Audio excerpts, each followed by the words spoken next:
جو ظلم یہاں پر ہوا، آپ کو مشرف صاحب کے ماشاء اللہ نے اتنی تکلیف نہیں دی ہوگی جتنی آج بغیر ماشاء اللہ کے آپ کو تکلیف، جتنا ظلم مشرف صاحب کے زمانے میں نہیں ہوا جتنا آج ہو رہا ہے۔ میں آپ کو بتاتا ہوں، میں لاہور گیا تو جعفری صاحب نے اور سب لوگوں نے مجھے بتایا کہ ایک عجیب ماحول تھا۔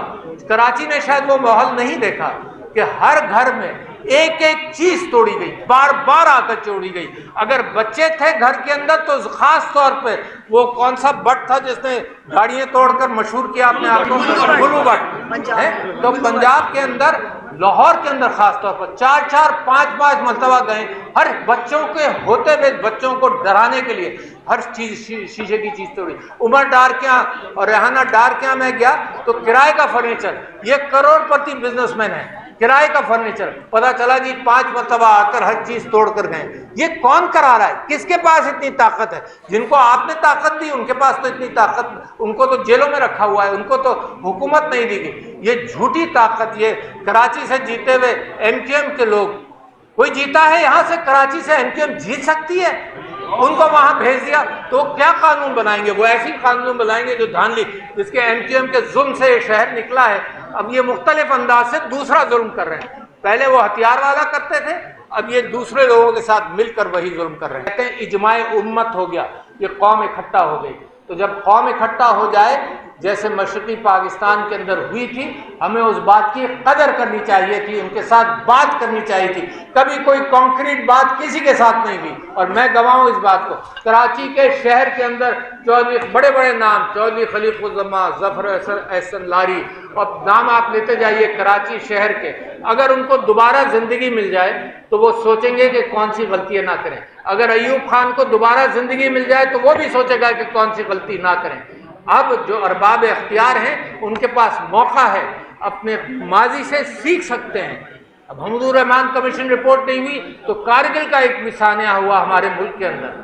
میں نے لوگوں سے پوچھا، دونوں کا پوچھا، آج سے 4 مہینے سے میں پوچھ رہا ہوں ارباب اختیار سے کہ حمود الرحمان کمیشن رپورٹ پڑھی؟ جن جن سے میں نے پوچھا انہوں نے تو نہیں پڑھی۔ پھر میں نے کہا کارگل کے اوپر بھی ریسرچ کر لو، دیکھو آدمی کو اگر پتا چلے کہ فلانی طرف گڑھا ہے اور لوگ گڑھے میں گر چکے ہیں تو میں احتیاط کروں گا۔ یہ کیا طریقہ ہے کہ آنکھیں بند کر میں انکار کروں کہ نہیں میں نے پڑھنا نہیں ہے؟ یہ جو مینڈیٹ ملا ہے یہ اجماع امت ہے، اس معنی کر کے سیاسی اجماع ہے۔ اسی قدر کرو، بات کرو، نہ کہ یہ کہو کہ سب لوگ گمراہ ہو گئے اور سوشل میڈیا گمراہ کر رہا ہے۔ اور عجیب معاملہ ہے کہ جو آپ کو غزہ کے اعتبار سے سوشل میڈیا پر ایمان ہے کہ غزہ کی تصویریں دکھاتا ہے، پاکستان کے اعتبار سے آپ کو الرجی ہے کہ سوشل میڈیا جھوٹ بول رہا ہے۔ اخبار سچ بولتے تھے، ٹیلی ویژن میڈیم آج سچ بول رہا ہے، آدھا سچ آدھا جھوٹ، پتہ نہیں کیا۔ میں تو دیکھنا بھی چھوڑ دیا، آپ لوگ دیکھ رہے ہوں گے، میں نے دیکھنا چھوڑ دیا کہ اس میں سچ ہے ہی نہیں کہیں، بلا وجہ آپ وقت اپنا ضائع کریں۔ اچھا، اور پھر کیا ہوتا ہے کہ بند کر دو، آج بات نہیں کرو، ابھی بات مت کرو۔ وہ محسن نقوی گئے انگلینڈ، اور چونکہ میں کرکٹ کا شوقین ہوں تو جو ہمارے کرکٹ کے کھلاڑی وہاں کھیل رہے ہیں تو انہوں نے کہا بھائی ابھی بات ہی نہیں کرو، ورلڈ کپ ہو جائے پھر بات کرنا، ابھی تو بند کر دو۔ اچھا، ورلڈ کپ ہو جائے گا، جو ہونا ہے غرق ہو جائے گا، کسی سے سوال بھی نہیں پوچھا جائے گا، ابھی بات مت کرو۔ تو سب سے بڑا کام یہ کیا جا رہا ہے کہ آپ کا منہ بند کر دیں۔ اس لیے آپ کا منہ بند کر دیں کیونکہ آپ سوال اٹھاتے ہیں۔ میں یہ چیزیں آپ کو اس لیے بتانا چاہتا ہوں کہ مظلوموں کی آواز اور گونج بڑھتی چلی جا رہی ہے، تو کہاں سے راستہ پکڑوں گا میں، کہاں سے پکڑوں گا اور آپ کہاں سے پکڑیں؟ اس کے بعد میں لانا چاہتا ہوں بات کو محمد علی جناح کے اوپر۔ وکیل تھا، دیانتدار وکیل تھا، اس کی دیانت کے اعتبار سے کسی کو آج تک کبھی کوئی انگلی نہیں اٹھا سکا، مگر اس نے کیا کہا ذرا میں پڑھ کر سنانا چاہتا ہوں، صبر کے ساتھ بیٹھیں اور سنیں۔ حمود الرحمان کمیشن کی رپورٹ کے اندر تو اب یہ ہو گیا کہ اگر آپ اس کا ذکر کریں گے تو قانون آپ کے اوپر لگ جائے گا، تو میں امید کرتا ہوں کہ محمد علی جناح کے اقتباس کو اگر میں پڑھوں گا تو مجھے سزا نہیں ہوگی اور میرے اوپر FIR نہیں کٹے گا، کیونکہ جس کو انہوں نے کہی ہے یہ بات انہی کو میں بھی سنانا چاہتا ہوں۔ اور یہ محمد علی جناح صاحب نے آرمی اسٹاف کالج کوئٹہ میں 14 جون 1948 کو یہ بات کہی تھی، ذرا غور سے سنو، اور میں انگریزی میں پڑھوں گا۔ انہوں نے کہا، جناح صاحب نے کہا کہ I want you to remember that the executive authority flows from the head of the government of Pakistan. کیا کہا؟ the executive authority flows from the head of the government of Pakistan and therefore any command or order that may come to you cannot come without the sanction of the executive head. This is the legal position. Do not forget. سنیں غور سے, do not forget. اور اس میں برا مت مانے, ہر چیز کا آج کل برا مانا جاتا ہے. قائد اعظم نے کہا do not forget that the armed forces are the servants of the people. It was Quaid Azam who said it. میرے اوپر مقدمہ نہیں کرنا. You do not make national policy. It was Quaid Azam who said it about SIFC. You do not make national policy. It is we, the civilians, who decide these issues, and it is your duty to carry out these tasks with which you are entrusted. یہ کراچی کے سب سے بڑے وکیل اور ہندوستان پاکستان کے سب سے بڑے وکیل نے یہ بات کہی. میں آپ کو یہ بتانا چاہتا ہوں کہ ہم سیکھیں گے کہاں سے. اگر عمران خان صاحب نے حمود الرحمان کمیشن کی رپورٹ کو کہا ہے کہ پڑھو, تو کیا غلط بات کی؟ کمیشن آپ کا بنایا ہوا, کمیشن گورنمنٹ کا بنایا ہوا, کمیشن بھٹو صاحب کا بنایا ہوا, اور ایک دیانتدار آدمی جسٹس حمود الرحمان نے اس کمیشن کی روداد سنی اور رپورٹ لکھی. اور ایسے لوگ 15-20 لوگوں سے تو میں آج بھی واقف ہوں جو زندہ ہیں, جو گواہی دیں گے کہ ہم نے کمیشن میں کیا کہا. آج بھی زندہ ہیں اور گواہی دیں گے. اس سے قبل کہ ساری چیزوں کو دفنا دیا جائے وہ بھی موجود ہیں جو گواہی دیں گے. اور یہ بھی آپ کو بتا دوں کہ ایک دیانتدار جج تھے اور ان کے بیٹے اس وقت فیڈرل شریعت کورٹ کے چیف جسٹس ہیں, جسٹس حمید الرحمان. ان کے بیٹے چیف جسٹس ہیں فیڈرل شریعت کورٹ کے آج. تو لہٰذا بڑی آتھینٹسٹی کے ساتھ میں بات کر رہا ہوں. اور اگر عمران خان نے یہ بات کی ہے کہ حمود الرحمان کمیشن کی رپورٹ کو دیکھو اور پڑھو. اب ہوا کیا تاریخ کے اندر؟ ہوا کیا؟ قانون کی تلاش. انسان کی تاریخ بہت پرانی نہیں ہے, 10,000 سال, 8,000 سال. لکھی ہوئی تاریخ 6,000 سال, اس سے زیادہ پرانی نہیں ہے. سب سے پہلے بڑے بڑے لوگوں نے, جب انسان نے اکٹھا رہنا شروع کیا, انسانوں نے کہا کہ قانون بناؤ. جانوروں سے جب وہ الگ ہوا تو اس نے کہا قانون بناؤ. Might is right, might is not right. جنگل کا قانون ختم کرو, انسانوں کا قانون بناؤ. اور یہ سائرس دی گریٹ کے حوالے سے یونان کے اندر سقراط نے قانون کی بات کی. سقراط سے کسی نے پوچھا کہ جی قومیں کیسے بنتی ہیں, تو سقراط نے کہا قوم بنتی ہے تجارت سے. آج بھی وہی ایشوز ہیں, کوئی زیادہ بدلے نہیں. قومیں بنتی ہیں تجارت سے, اور قومیں بنتی ہیں مشاورت سے, جمہوریت سے. تو کسی نے کہا سقراط صاحب کیا بس اسی سے بنے گی؟ اس نے کہا نہیں, قومیں بنتی ہیں انسانی جذبات سے. اس نے کہا تھائموس. پھر وہاں کی عدالتوں نے, آپ کو نام بھی نہیں یاد ہوگا, وہاں کے لوگوں نے فیصلہ کیا سقراط سے کہ تم نوجوانوں کو گمراہ کر رہے ہو. عمران خان کے اوپر کیا اعتراض ہے؟ نوجوانوں کو گمراہ کر رہے ہو. اور ٹھیکیدار نوجوان کے چند لوگ بن گئے ہیں نوجوانوں کے پاکستان کے, جو کہتے ہیں کہ نوجوان گمراہ ہو رہے ہیں. سقراط کو پھر سزا دی گئی اس بات کی کہ تم نوجوانوں کو گمراہ کر رہے ہو, تو تم یا زہر پیو یا شہر سے چلے جاؤ, ملک بدر ہو جاؤ. سقراط نے فیصلہ کیا کہ میں ملک بدر نہیں ہوں گا. عمران خان نے کیا فیصلہ کیا کہ میں ملک میں رہوں گا, یہی مروں گا, یہی جیوں گا, میں ملک چھوڑ کے نہیں جاؤں گا. اور سقراط نے زہر پیا. سقراط کا نام آج تک مشہور ہے, ہر کتاب کے اندر ملے گا. آپ ان کو جانتے ہیں جنہوں نے اس کے اوپر یہ فیصلہ دیا تھا؟ کسی کا نام آپ نے سنا ہے؟ تو یہ تاریخ کے اندر پورے کرکٹ پر ڈھیر ہو جاتے ہیں جو اس قسم کی لوگ بات کرتے ہیں. اس کے ساتھ پھر میں آپ سے یہ بات کہنا چاہتا ہوں کہ جمہوریت اور مشاورت, قرآن کے اندر مشاورت موجود ہے, ہر اعتبار سے مشاورت موجود ہے. ایس ایم ظفر صاحب آپ کے بڑے وکیل ماشاءاللہ انتقال ہوا, اللہ تعالیٰ مغفرت فرمائے. ان کی ایک کتاب ہے اسلام اور جمہوریت, اور اسلام اور جمہوریت کے اندر وہ ارتقاء کی بات کرتے ہیں, اور بہت ساری چیزوں کے اندر اجماع اس مسلمانوں کے درمیان کہلاتا ہے اجماع. لوگوں نے سب نے مل کر فیصلہ کر لیا, اور اجماع اتنا اسٹرانگ ہے کہ سارے فقہا اس کے بعد پھر بات نہیں کرتے, کہتے ہیں اجماع امت ہو گیا, یہ قوم اکٹھا ہو گئی. تو جب قوم اکٹھا ہو جائے جیسے مشرقی پاکستان کے اندر ہوئی تھی، ہمیں اس بات کی قدر کرنی چاہیے تھی، ان کے ساتھ بات کرنی چاہیے تھی. کبھی کوئی کانکریٹ بات کسی کے ساتھ نہیں ہوئی، اور میں گواہ ہوں اس بات کو. کراچی کے شہر کے اندر چودھری بڑے بڑے نام، چودھری خلیق الزماں، ظفر احسن لاری، اور نام آپ لیتے جائیے کراچی شہر کے، اگر ان کو دوبارہ زندگی مل جائے تو وہ سوچیں گے کہ کون سی غلطیاں نہ کریں. اگر ایوب خان کو دوبارہ زندگی مل جائے تو وہ بھی سوچے گا کہ کون سی غلطی نہ کریں. اب جو ارباب اختیار ہیں ان کے پاس موقع ہے، اپنے ماضی سے سیکھ سکتے ہیں. اب حمود الرحمان کمیشن رپورٹ نہیں ہوئی تو کارگل کا ایک مثانیہ ہوا ہمارے ملک کے اندر. میں نے لوگوں سے پوچھا، دونوں کا پوچھا، آج سے 4 مہینے سے میں پوچھ رہا ہوں ارباب اختیار سے کہ حمود الرحمان کمیشن رپورٹ پڑھی؟ جن سے میں نے پوچھا انہوں نے تو نہیں پڑھی.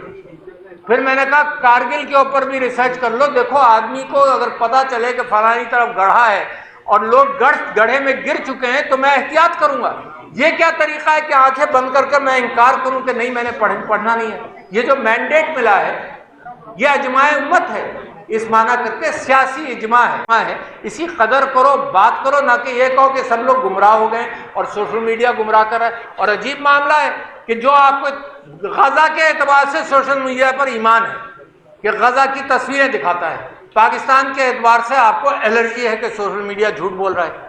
اخبار سچ بولتے تھے، ٹیلی ویژن میڈیم آج سچ بول رہا ہے، آدھا سچ آدھا جھوٹ، پتہ نہیں کیا. میں تو دیکھنا بھی چھوڑ دیا، آپ لوگ دیکھ رہے ہوں گے.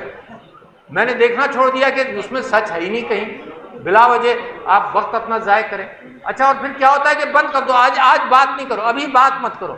وہ محسن نقوی گئے انگلینڈ، اور چونکہ میں کرکٹ کا شوقین ہوں تو جو ہمارے کرکٹ کے کھلاڑی وہاں کھیل رہے ہیں تو انہوں نے کہا بھائی ابھی بات ہی نہیں کرو، ورلڈ کپ ہو جائے پھر بات کرنا، ابھی تو بند کر دو. اچھا ورلڈ کپ ہو جائے گا، جو ہونا ہے غرق ہو جائے گا، کسی سے سوال بھی نہیں پوچھا جائے گا، ابھی بات مت کرو. تو سب سے بڑا کام یہ کیا جا رہا ہے کہ آپ کا منہ بند کر دیں. اس لیے آپ کا منہ بند کر دیں کیونکہ آپ سوال اٹھاتے ہیں، اور آپ کو کیا ضرورت ہے. وہ بیچارہ احمد کیا نام ہمارے احمد فرحات ہیں، اس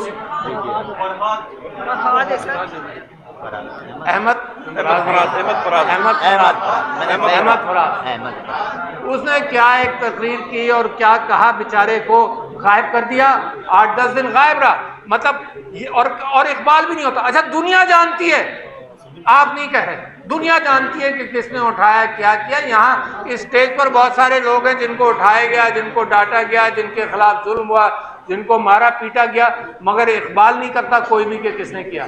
پھر وہ کہاں سے برآمد ہوا؟ ایک جھوٹ کے پیچھے بہت سارے جھوٹ بولنے پڑتے ہیں. وہ برآمد کہاں ہوا؟ آزاد کشمیر. اور آپ نے کہہ دیا یہ ہماری ٹیریٹری نہیں ہے. آپ تصور کریں کہ انٹرنیشنل کمپرومائزز میں، انٹرنیشنل پوزیشننگ میں آپ یہ کہہ رہے ہیں کہ وہ ہماری ٹیریٹری نہیں ہے. وہاں رجیم چینج آپ نے کر دیا، ایک نہیں 2 کیے. جب عمران خان کے کی حکومت تھی وہاں پر اس کو گرایا گیا، پھر اس کے بعد انتخابات میں گرایا گیا. تو نتیجہ کیا ہوا؟ جب سیاستدان عوام سے رابطہ نہیں رکھے گئے تو وہاں جس انداز سے ریزسٹنس ہوا، خوف کرنا چاہیے نا، سیکھنا چاہیے. کہاں سیکھیں گے بھائی ہم؟ اگر کشمیر سے نہیں سیکھیں گے، آزاد جموں اور کشمیر سے نہیں سیکھیں گے، اگر جو پاکستان کے حالات ہیں اس میں نہیں سیکھیں گے، جو بلوچستان میں پریشانی ہے اس سے نہیں سیکھیں گے، کے پی میں جو پریشانیاں ہیں اس سے نہیں سیکھیں گے، تو سیکھنے کا کیا ہم نے طے کر لیا ہے کہ ہم کچھ نہیں سیکھنا. اچھا جی، میں آپ سے یہ بات کہنا چاہتا ہوں کہ ایک میں نے آپ سے ذکر کیا حمود الرحمان کمیشن اور کارگل کی رپورٹ کے حوالے سے، دوسرے میں کہتا ہوں کہ مینڈیٹ کے حوالے سے آپ نے بات کی. پھر میں آپ سے یہ کہتا ہوں کہ ہر چیز جب ہم قانون کی بالادستی کی بات کرتے ہیں، رول آف لا، تو اس کے اوپر قانون معیشت کا بھی چلتا ہے. یعنی فورن انویسٹمنٹ پاکستان میں نہیں آئے گا جب تک لوگوں کو یقین نہیں ہو کہ آپ ریکارڈنگ ہم پر نہیں کر دیں گے. ریکارڈنگ میں آپ نے کیا کیا؟ آپ نے انٹرنیشنل لا سے ہٹ کر، کس نے کرایا یہ بھی میں کھل کر آپ کے سامنے بتاؤں گا کس نے کرایا، مگر انٹرنیشنل لا کو چھوڑ کر آپ نے ایک فیصلہ دے دیا. قانون کی بالادستی نہیں تھی وہ، آپ نے فیصلہ دے دیا. نتیجہ کیا ہوا؟ کھایا پیا کچھ نہیں، گلاس توڑا 12 نے، یہ 12 بلین یا 10 بلین کا جرمانہ پڑ گیا ہمیں، کچھ نہیں، ایک پیسہ نہیں آیا. اور دنیا ایسی ہے جو قانون کے اوپر دنیا بھی نہیں چلتی. دنیا نے کیا فیصلہ کیا کہ یہ ریکو ڈک کے جنہوں نے ٹھیکہ لیا تھا وہ 30 سال میں کتنے پیسے کماتے، پاکستان تم 30 سال کے پیسے دو، کمال ہے۔ کوئی فیصلہ، آپ وکیل ہیں، کسی عدالت، کوئی عدالت ایسے فیصلہ کر سکتی ہے، مگر ہو گیا کیوں؟ آپ کے پیر نہیں ہیں، آپ کے گھٹنے نہیں ہیں، آپ انٹرنیشنلی بدنام ہیں، آپ کے یہاں جمہوریت نہیں ہے، آپ پامال کرتے ہیں سب چیزوں کا، آپ ظلم کرتے ہیں۔ آپ نے عورتوں پر جس طرح سے ظلم کیا، آپ نے بچوں پر جس طرح سے ظلم کیا۔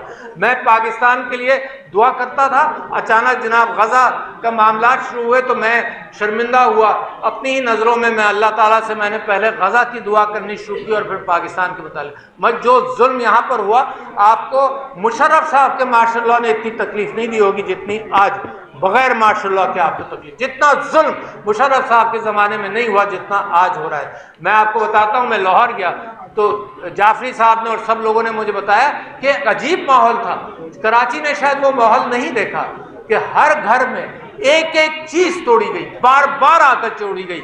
اگر بچے تھے گھر کے اندر تو خاص طور پہ وہ کون سا بٹ تھا جس نے گاڑیاں توڑ کر مشہور کیا اپنے آپ کو، گلو بٹ، تو پنجاب کے اندر، لاہور کے اندر خاص طور پر 4 5 مرتبہ گئے، ہر بچوں کے ہوتے ہوئے بچوں کو ڈرانے کے لیے ہر چیز شیشے کی چیز توڑی۔ عمر ڈار کے یہاں اور ریحانہ ڈار کے یہاں میں گیا تو کرائے کا فرنیچر، یہ کروڑ پتی بزنس مین ہے، کرائے کا فرنیچر، پتا چلا جی 5 مرتبہ آ کر ہر چیز توڑ کر گئے۔ یہ کون کرا رہا ہے؟ کس کے پاس اتنی طاقت ہے؟ جن کو آپ نے طاقت دی ان کے پاس تو اتنی طاقت، ان کو تو جیلوں میں رکھا ہوا ہے، ان کو تو حکومت نہیں دی گئی۔ یہ جھوٹی طاقت، یہ کراچی سے جیتے ہوئے ایم کیو ایم کے لوگ، کوئی جیتا ہے یہاں سے کراچی سے، ایم کیو ایم جیت سکتی ہے؟ ان کو وہاں بھیج دیا تو کیا قانون بنائیں گے؟ وہ ایسی قانون بنائیں گے جو دھاندلی، جس کے ایم کیو ایم کے ظلم سے یہ شہر نکلا ہے، اب یہ مختلف انداز سے دوسرا ظلم کر رہے ہیں۔ پہلے وہ ہتھیار والا کرتے تھے، اب یہ دوسرے لوگوں کے ساتھ مل کر وہی ظلم کر رہے ہیں۔ اچھا جی، میں آپ کے سامنے یہ کہنا چاہتا ہوں کہ ایک تو میں نے یہ کہا حمود الرحمان کمیشن رپورٹ پر، اور میں آپ کے سامنے ایک اور بات کہنا چاہتا ہوں، پہلے بھی کہی مگر پبلش نہیں ہوتی۔ میں نے یہ کہا کہ ہم سب لوگوں نے بہت ساری چیزوں پر پردہ ڈالا کیونکہ میرا ملک ہے، مشرقی پاکستان الگ ہو گیا۔ میں حسینہ واجد صاحبہ کو ملا باکو میں بھی، میں نے ان سے بھی کہا کہ حالات بہتر ہو سکتے ہیں۔ خیر جو ان سے بات ہوئی وہ میں یہاں کہہ نہیں پاؤں گا، مگر میں آپ سے یہ کہتا ہوں کہ سویلین حکومت نے، میں خراج تحسین پیش کرتا ہوں ایک معاملے پر بھٹو صاحب کو، کہ بھٹو صاحب نے حمود الرحمان کمیشن کی رپورٹ پبلش نہیں کی، انہوں نے پردہ ڈالا کہ ہماری فوج سے جو غلطیاں ہوئی ہوں گی ان کو ہم پبلش نہیں کرتے، انہوں نے پردہ ڈالا۔ مگر آپ نے ان کے ساتھ کیا کیا؟ لٹکا دیا اس کو۔ کتنا ظلم ہے کہ سویلینز ہمیشہ پردہ ڈالتے رہے۔ سویلین حکومتیں جتنی آئی ہیں جس کے اندر جو انٹرفیرنس ہوئی، اس کے اندر بھی ہر حکومت نے پردہ ڈالا، پی ٹی آئی نے پردہ ڈالا، پی ڈی ایم نے پردہ ڈالا، آج بھی سویلین حکومت مالکی کرتی ہے کہ جو کچھ ایجنسیز کر رہی ہیں۔ تو میں خراج تحسین پیش کرتا ہوں وکلا کو اور 6 ججز کو جو کھڑے ہو گئے۔ ماشاءاللہ کیا بات ہے! جب امیدیں کم ہو جاتی ہیں تو اللہ تعالیٰ ایک روشنی کی کرن پھر سے چھوڑتا ہے۔ تو میں 6 ججز کو تعریف کرتا ہوں اور مجھے یقین ہے کہ وہ بھی کھڑے رہیں گے اور یہ جو قانون کی بالادستی ہے اس کے اوپر عمل کرائیں گے۔ مگر اب میں آگے آنا چاہتا ہوں، میڈیا کے حوالے سے آپ جانتے ہیں آپ کا منہ بند ہے، ہر ایک کا منہ بند ہے، مگر میں یہ کہنا چاہتا ہوں کہ میری یہ باتیں اگر پہنچا سکیں، کیونکہ ایک زمانہ تھا جب میں ریسیڈنسی میں تھا تو کبھی کبھی کوئی بات سن لیتا تھا، آ جاتا تھا، اب وہ امکان نہیں ہے۔ اب میں حل کی طرف جانا چاہتا ہوں، وچ is very important.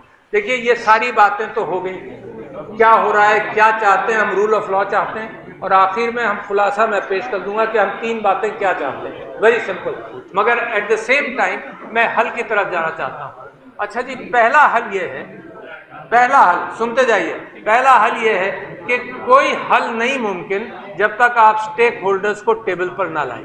Stake holders, زمانی نہیں، مہرے نہیں، پپٹس نہیں، سٹیک ہولڈرز۔ اور اس وقت 2 سب سے بڑے سٹیک ہولڈرز ہیں، ایک عمران خان کیونکہ اس کو مینڈیٹ دیا ہے عوام نے، یہ فارم 47 والا مینڈیٹ نہیں ہے، مگر ان کو بھی اگر کوئی لوگ مینڈیٹ دے دیں کہ بھائی جو تم کرو گے بات اس کے اوپر ہم بھی کھڑے رہیں گے تو وہ بھی بات کر سکتے ہیں، مگر سٹیک ہولڈرز ٹیبل پر نہیں ہو تو فیصلہ نہیں ہوگا۔